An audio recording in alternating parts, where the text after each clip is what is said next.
अस्सलाम वालेकुम नाज़रीन, आप देख रहे हैं प्रोग्राम टीआरपी 360 और मैं हूं इरफान हैदर। आज हम इस वीडियो में बात करने वाले हैं मरियम नवाज साहिबा की press conference. Islamabad high court के बाहर जब उन्होंने अपने इवन फील्ड रेफरेंस, जिसमें उन्हें सज़ा हो चुकी है 7 साल सज़ा और 20 मिलियन का जुर्माना, उनके वालिद और 3 दफ़ा के वज़ीर आज़म नवाज शरीफ को भी 10 साल की सज़ा हुई थी और जुर्माना भी हुआ था। आज मुतफरक उन्होंने दरख्वास्त पर कुछ एतराज़ात अदालत की जानिब से लगाए गए थे। आज वो एतराज़ात दूर करने की कोशिश की गई है मरियम नवाज साहिबा की जानिब से, लेकिन अदालत के बाहर जो उन्होंने गुफ्तगू की है, इस पर बात करने के लिए हमारे न्यूज़ 360 के एंकर हैं, सहाफ़ी हैं, इस्लामाबाद बेस्ड हेडक्वार्टर्स 360 में आप इन्हें देखते रहते हैं। उमर इनाम साहब हमारे साथ बराह रास्त हैं। उमर इनाम साहब, वक्त के लिए बहुत शुक्रिया। बहुत शुक्रिया इरफान हैदर साहब। उमर इनाम साहब, जो गुफ्तगू की गई है, इससे बज़ाहिर लगता है कि पाकिस्तान के इदारों के खिलाफ एक मुनज़्ज़म साजिश के तहत उन्हें निशाना बनाया जा रहा है। ना सिर्फ जो अब साबिक हो चुके हैं DGISI, क्योंकि थोड़ी देर पहले खबर आई है कि उन्हें कोर कमांडर पेशावर बना दिया गया है जनरल फैज़ हमीद साहब को। उनकी जगह जनरल नदीम अंजुम साहब जो हैं वो DGISI तैनात हुए हैं। उसके बाद मरियम नवाज साहिबा ने सिर्फ उस वक्त के DGC जो थे उन पर इल्जाम ना सिर्फ लगाए जो बाद में DGISI जनरल फैज हमीद साहब बने, बल्कि उन्होंने उस अपनी प्रेस कॉन्फ्रेंस में साकिब निसार साहब, साबिक चीफ जस्टिस खोसा साहब जो हैं, आसिफ सईद खोसा साहब, उन पर भी संगीन इल्जामात लगाए हैं। तो बज़ाहिर ये लगता है कि फ्रस्ट्रेशन है, गुस्सा है मरियम नवाज साहिबा के अंदर के ना उन्हें अदालतें पसंद आ रही हैं, ना उन्हें ISI का ओहदा पसंद आ रहा है। वजूहात क्या है? जी बिल्कुल ऐसा ही है इरफान हैदर साहब। मैं आज जब उनकी ये 26 मिनट की प्रेस कॉन्फ्रेंस जो उन्होंने इस्लामाबाद हाई कोर्ट के बाहर की है, जब मैं ये सुन रहा था तो एक चीज पर मैं पहुंच चुका, एक नतीजे पर मैं पहुंच चुका था कि तारीख दान आज से 50 साल बाद, आज से 60 साल बाद जब सियासी तारीख लिखेगा इस मुल्क की, तो मरियम नवाज को वो शायद नवाज शरीफ या मज़ाहमत पसंद लोगों के हक में ना रखे, उनके पलड़े में ना रखे, बल्कि वो इनको इमरान खान की टीम में रखेगा। इनको मरियम नवाज को वो जनरल बाजवा की टीम में रखेगा। मैं आपको बताऊं कि जिस तरीके से ये खुदकश हमले कर रही हैं अपने ऊपर, अपने वालिदैन, अपने वालिद और अपने चचा के सियासी करियर के ऊपर जिस तरह ये हमले कर रही हैं, मुझे तो खुशी होती है कि ठीक है, इनके ऊपर कोई किसी और ने कुछ नहीं करना। यानी आप जो गुफ्तगू जिस तरह की उन्होंने आज इस्लामाबाद हाई कोर्ट के बाहर की है और जनरल फैज हमीद का उन्होंने 26 मिनट में कोई 11 दफा नाम लिया है, तो हम्म। जनरल फैज हमीद कोई मामूली बंदा तो नहीं है ना। आपका DGISI है, रहे हैं और कोर कमांडर पेशावर हैं और बहुत एक इम्पोर्टेंट शख्सियत है इस मुल्क की। और इस वक्त एक नैरेटिव की वार चल रही है, फिफ्थ जनरेशन वारफेयर चल रही है, जिसमें इसी तरह के टोटे निकाले जाते हैं और उनको इंडिया में चलाया जाता है, उनको इंटरनेशनल कोर्ट ऑफ जस्टिस में चलाया जाता है, जो इसकी इस उमर बीबी की इनाम और का इसके भारत में चलना शुरू हो गया है बाकायदा। मैं कुछ देर कबल ही देख रहा था, ये फौरन बात भारत में चलना शुरू हो गया है। ये चलेगा और ये फ्यूल पेश करते हैं रोजाना दोनों हाथों से जोड़कर इंडियंस को कि भाईजान ये आपके लिए आज हमने कंटेंट दे दी है। अब इंडिया में जो प्राइम टाइम शोज हैं 11 से 7 बजे के दरमियान, जो 7 से 11 भी चल रहे होंगे, वो जाहिर है जिस तरह आप बता रहे हैं कि वो यही चला रहे हैं और चलेंगे और ये आगे भी चलेगा कि जिस तरह फैज हमीद का नाम, फैज हमीद के खिलाफ सबसे ज्यादा इंडियंस हैं, उनको तो चाहिए होता है कि इस तरह की गुफ्तगू। आपने 26 मिनट में 11 दफा इल्जाम लगा दिया फैज हमीद के ऊपर और हम्म। कोई सर पैर नहीं है उसका। आपने वो शौकत अजीज सिद्दीकी के इल्जामात और उनकी गवाहियां अगर इतनी साफ सुथरी होती और इतनी क्रेडिबल होती तो वो खुद नाअहल होते, वो खुद आज कहीं जो है वो अपनी सर्विस से टर्मिनेट होते। अगर वो इतने बड़े, यानी उनकी जो आप हलफनामे उठा के ले आई हैं और जिस तरीके से उन्होंने अपनी वो जो गुफ्तगू की है, यानी आप किसी के कोई भी आपको कोई बात बता देता है और आप काम के इतने कच्चे हैं कि आप उस बात के पीछे भाग पड़ते हैं और फिर आप किसी इदारे की, किसी शख्सियत की, किसी मिशन की रिस्पेक्ट को, उसकी डिग्निटी को, उसकी इंटेग्रिटी को, उसकी इंपॉर्टेंस को नहीं समझते और आप चढ़ दौड़ते हैं। लिहाजा अच्छा, मैं इसमें तो इसमें उमर आपको उमर एक एक बात जो काफ़ी काबिल गौर थी, और मैं भी प्रेस कॉन्फ्रेंस सुन रहा था, आपने भी नोट किया होगा कि अब चूंकि साबिक DG हो गए ISI, तो हम इस तरह कह देते हैं कि पेशावर के core commander general Faiz Hamid साहब, उन पर तो बार बार 11 दफ़ा जैसा आप कह रहे हैं नाम लिया, तनकीद की गई है, लेकिन जो माजी में इनके वालिद साहब नवाज शरीफ साहब लंदन से बैठकर आर्मी चीफ का नाम लेके तनकीद करते हैं, तो उन पर नहीं की गई। तो बज़ाहिर ये लगता है कि आर्मी चीफ से जो है वो फेवर भी चाहते हैं, और एक शख्सियत ऐसा है जिसे वो मुतनाज़ा भी करना चाहते हैं। तो ये डबल गेम बज़ाहिर लग रहा था, मुझे ये लग रहा था। आप इस पे क्या कमेंट्स करेंगे? अब आप 100% दुरुस्त कह रहे हैं। यही लाइन्स, एग्ज़ैक्टली यही लाइन्स मैं सोच रहा था कि जिस तरीके से वो फैज़ हमीद को रगड़ा लगा रही थी, तो फैज़ हम्म, हमीद का बॉस कौन था? उस वक़्त जब वो डीजीसी थे या डीजीआई बने बाद में, तो उस वक़्त कौन था बॉस? या कोर कमांडर पेशावर है तो बॉस कौन है? हम्म, बॉस तो चीफ है ना, कमर जी बाजवा बिल्कुल। साहब हैं, उनके ऊपर तनकीद नहीं है। और दूसरा, मरियम नवाज़ ने एक लाइन बोली है, शायद आपने भी उस पे गौर की है, वो लाइन ये है कि जनाब इदारों पे तनकीद हम नहीं करते, हम इदारे हमारे लिए बहुत अहम है, मोहतरम है, मुकर्रम है। मोहतरम। हम शख्सियात और इनफरादी लोग जो हैं उनके ऊपर तनकीद कर रहे हैं। यानी मैं हम्म, आपको ये बताऊँ, ये डबल गेम है। ये आपने बड़ा अच्छा लफ्ज़ किया है इस्तेमाल। डबल गेम क्या है? एक ये कि फैज़ हमीद पर तनकीद करके फौज को प्रेशराइज़ किया जाए। और दूसरा, फौज के अंदर जो कोर कमांडर लेवल के ऊपर या कोर कमांडर से नीचे के लेवल के ऊपर नवाज शरीफ या नवाज शरीफ की पार्टी से हम्म, नरम गोशा अपने दिल में रखने वाले लोग हैं, बिल्कुल जो ज़ाहिर है बिल्कुल उसके अंदर भी हर पार्टी को चाहने वाले लोग होते हैं, ज़ाहिर है वो भी इंसान है। होते हैं। हाँ, सपोर्ट नहीं करना चाहिए, जिस तरह उनका हलफ है कि वो सियासी हिस्सा नहीं लेंगे, हाँ, लेकिन लेकिन पसंद नापसंद होती है, एज अ पाकिस्तानी पसंद नापसंद होती है, ठीक है। एग्ज़ैक्टली, मैं वही कह रहा हूँ कि पसंद-नापसंद होती है।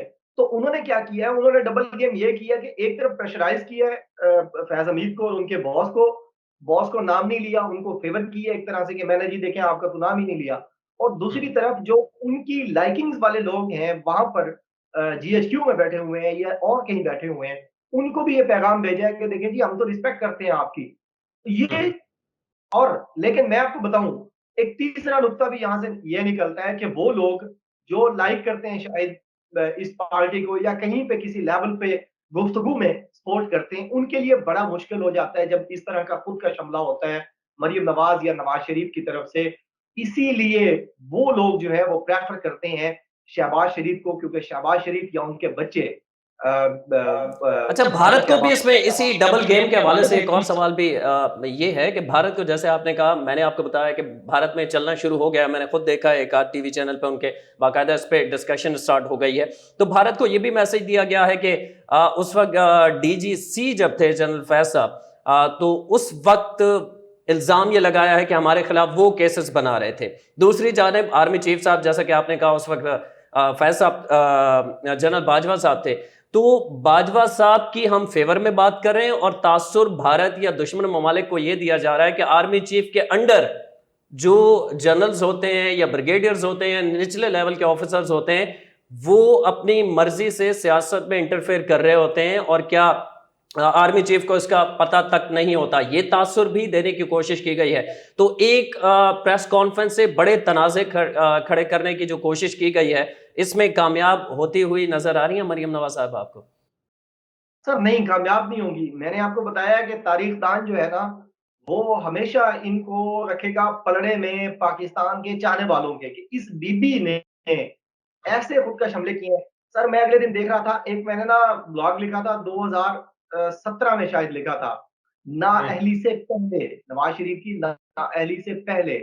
और उसमें जिस तरीके की ये रैलीज़ के अंदर जाके या इनके जो डिजिटल मीडिया से जो चीज़ें आ रही थी मरीम नवाज़ की, उस वक़्त मैंने एक प्रेडिक्शन की थी, या आप सबको भी उस वक़्त ज़ाहिर है पता था, कि हर किसी को पता था कि ये बीबी जो कर रही हैं, उसका फ़ायदा इनको नहीं होने वाला, इनको नुकसान होगा। और मैंने ये लिखा था कि मरीम नवाज़ की मौजूदगी के अंदर नवाज़ शरीफ को या मुस्लिम लीग नवाज़ को किसी दुश्मन की ज़रूरत नहीं है। ये जो एक खातून है, ये खातून ना सिर्फ़ अपने बाप को जेल भिजवाएँगी, बल्कि इनकी पूरी कोशिश होगी कि उसको भुट्टो ए सानी बनवाएँ इस मुल्क के अंदर। और फिर उसके वो जो निज़ाम हो, उसके ऊपर ये भी 3-4 बार आगे बारियाँ लगाएँ। जिस तरह भुट्टो साहब के नाम पर आज उनके बच्चे, परपोते उनके हम्म। और नवासे आज आजकल वो कैश कर रहे हैं उनकी पॉलिटिक्स को। तो मरियम बीबी की भी शायद ये कोशिश ये है कि नवाज़ शरीफ की कुर्बानी देकर अगर जुनैद सफदर को कुछ मिलता है, तो ये कोई बहुत बड़ी नुकसान की डील नहीं है। अच्छा उमर इनाम, आखिर में आपसे जानना चाहेंगे, 13 अक्टूबर को इस्लामाबाद हाई कोर्ट ने मुकर्रर भी कर दिया है समाअत के लिए इस दरख्वास्त को। तो उसके बाद अब जजेस जो हैं ये डिसाइड करेंगे कि काबिल समाअत है नहीं, उनके सामने जब दरख्वास्त आएगी इस पर बहस होगी कि काबिल समाअत इसे करार देना है या नहीं। लेकिन एक चीज़, आप भी सुप्रीम कोर्ट में, इस्लामाबाद हाई कोर्ट में, मैं भी आपके साथ होता था, कई दफ़ा हम समाअत अटेंड करते थे मुख्तलिफ केसेस की, उसमें हम देखते रहे हैं ये कैसे मुमकिन है। टेक्निकली हमें समझाइएगा कि एक ही केस के अंदर नवाज शरीफ साहब को सजा होती है 10 साल की, मरियम नवाज साहिबा को सजा होती है 7 साल की। मरियम नवाज अपनी 7 साल की सजा के खिलाफ तो दरखास्त दायर करती हैं, लेकिन उसमें यह मेंशन नहीं करते कि नवाज शरीफ मेरे वालिद को भी इसी केस में सजा हुई है। ऐसा हो सकता है कि किसी एक केस में दो लोगों को सजा हुई हो और एक दरखास्त दे और दूसरा जो है उस सजा को एक्सेप्ट करके बैठ जाए। ऐसा हो तो सकता है। देखें, जब बहुत सारे मुजरिमों को एक ही केस में सज़ा होती है, तो मुतफ़र्रिक़ दरख़्वास्तें तो आती हैं। लेकिन जब हम्म। किसी एक को रिलीफ़ मिलता है, तो उसकी बुनियाद पर फिर बाकी भी रिलीफ़ के लिए अप्लाई कर देते हैं बाद में, कि देखें जी सेम जुर्म था, सज़ाएँ आपने दी, अच्छा, ये इस ये बंदे आप को कह रहे हैं पहला चलो आपने स्टेप रिलीफ़ दे दिया, है, हमें भी मरियम रिलीफ़ नवाज चाहिए। साहिबा बड़े अपनी साहब सजा को। रिलीफ़ मिलेगा। ये पहला हाँ, स्टेप है। हाँ, लेकिन नुकता यहाँ पर ये है कि अभी फ़िलहाल कोशिश अपनी-अपनी जारी है। हर अच्छा। बंदे को जिस तरह क़यामत के दिन महशर के अंदर हर बंदे को अपनी-अपनी पड़ी होगी, इस तरह शरीफ खानदान में आज हर बंदे को अपनी-अपनी पड़ी है। हमज़ा शहबाज को लेना-देना नहीं है कि शहबाज शरीफ के साथ क्या होता है या मरीम नवाज़ या नवाज़ शरीफ के साथ। इसी तरह नवाज़ शरीफ को कोई लेना-देना नहीं है कि उसके भाई-भतीजों के साथ क्या होता है। हर बंदा अपनी जगह को सेव कर रहा है, अपनी पोज़ीशन को सेव कर रहा है। और मरियम नवाज़ की जो कोशिश है, ये भी एक तरह से आप टेक्निकली कह लें, इसकी टेक्निकल पोज़ीशंस तो शायद कोई कानूनदान बता सकें, लेकिन यहाँ ये नुकता भी वाज़ेह होता है कि जो लोग इनको फ़ीड करते हैं, इनको जाकर कानूनी मामलात पर या पॉलिटिकल, तो हम कमेंट कर सकते हैं कि इनके पॉलिटिकल जो फ़ीड करने वाले हैं, वो बिल्कुल नाअहल हैं। इनकी तरह नाअहल हैं, जिस तरह ये नाअहल हैं, कोई अच्छी फ़ीडिंग नहीं हो रही। जब लेकिन जब प्रेस कानूनी कॉन्फ्रेंस मरियम नवाज साहिबा कर रही थी, आप कह रहे हैं टेक्निकल नायल हैं, तो परवेज रशीद साहब बिल्कुल साथ खड़े हुए थे। मुश्किल सवाल आ जाते हैं तो फिर उनसे मदद भी लेना पड़ती है। बिल्कुल ऐसे ही है। और ये मैं देख रहा था वो परवेज रशीद के पीछे वो तलाल चौधरी भी खड़े थे। तंजीम साज जो हैं वो भी बड़ी, यानी ये अपनी कोहनियाँ ऊपर करके बड़ी जो है वो धमकियाँ लगाया करते थे इदारों को। आज कहाँ पर हैं? परवेज रशीद खुद कहाँ पर हैं पाकिस्तान को बदनाम करने के बाद? वो कनीज़ें जो साथ खड़ी हुई थी वो भी कोई इलेक्टेड उसमें नहीं है। यानी एक ऐसा ग्रुप बना हुआ है, एक एक ऐसा सर्कल बन गया है जिसके अंदर सारे नाअहल लोग हैं, समझाने वाले भी और समझने वाले भी, और सारी इस तरह की गुफ्तगू हो रही है। तो मुझे ये लगता है कि अगर इसको एक्सेप्ट किया। ठीक है उमर इनाम, इस केस के हवाले से बहुत तफसील से आपसे गुफ्तगू हुई। कुछ एंकर्स की जानिब से मरियम नवाज साहिबा के आज ड्रेस जो था, उनका कलर आपने देखा प्रेस कॉन्फ्रेंस में, रेड, सुर्ख, लाल लाल लहराएगा, वो नारा लगाने वाले जो हैं उसे बड़ा सराह रहे हैं। और गरीदा फारूक साहिबा ने एक ट्वीट किया, मैं आपको पढ़ के सुना देता हूं और आप मुख्तसर इस पे आपका तबसरा चाहेंगे। गरीदा फारूक साहिबा कहती हैं कि सुर्ख रंग अलामत है मज़ाहमत की, जुर्रत की, जाहरियत की, जंग व जदल की, मैदान में फतह और शिकस्त के तनासुब की। तारीख़ एतबार से सुर्ख रंग हमेशा इक़्तिदार के उतारो इजहार वास्ते इस्तेमाल हुआ है और सबसे बढ़कर सुर्ख अलामत है तब्दीली की। मरियम नवाज के आज के अहम दिन सुर्ख रंग का इस्तेमाल महज इत्तेफाकिया है या एलामिया। तो एक कसीदा है छोटा सा। इसमें मैं क्या यार रिस्पॉन्ड करूँ आपको, मुझे बताइए। हम फिर कोई लफ्ज़ इस्तेमाल करते हैं तो फिर लोग कहते हैं जी ये बहुत सख्त अल्फाज इस्तेमाल करते हैं। ये तो मुझे ऐसे लग रहा है कि जैसे आज से कोई आप 300 साल पीछे चले जाएँ, मुगल सल्तनत है, हम्म। बादशाह सलामत बैठे हुए हैं, उनके साथ दरबारी तबलची, मालचिए, पालचिए बैठे हुए हैं, और एक पालची जो है वो उठ के कह रहा है, वाह वाह वाह अली जा, क्या बात है। आज आपने ये जो सुर्ख जोड़ा पहना है ना अली जा, ये वो सुर्ख जोड़े के बाद वो सारी बातें दोहराए जो गरीदा फारूकी दोहरा रही हैं। और जब वो गोल्डन कपड़े पहन के बैठे तो फिर ये सारी बातें दोहराई जाए। जब वो सफेद लिबास पहन के बैठे तो यही सारी बातें कही जाए, वाह वाह वाह वाह, अमन हो गया जी, अमन हो गया आपके इस सफेद लिबास के सदके से, इसकी बरकत से, इसकी ताज़ीम के सिलसिले में जो है ना वो पूरी सल्तनत में अमन हो गया है। तो ये सर एक मालची और पालची की लेवल की एक ट्वीट है कि आप लोगों के कपड़े देख के आपको कल को वो ब्लैक पहन के आएँगी तो आप कहेंगे कि जनाब देखें जी वो जो शौक बना काला रही रंग हैं। है, ये का रंग है और देखें जी वो तो काले कपड़े पहन के अब जंगो-जदल पे राज़ी हो गई हैं। तो ये सर इसके ऊपर क्या ट्वीट करें? आपने आखिर के अंदर जो है ना मुझे लगता है चीज़ें लेने के लिए ये ट्वीट पढ़ी है।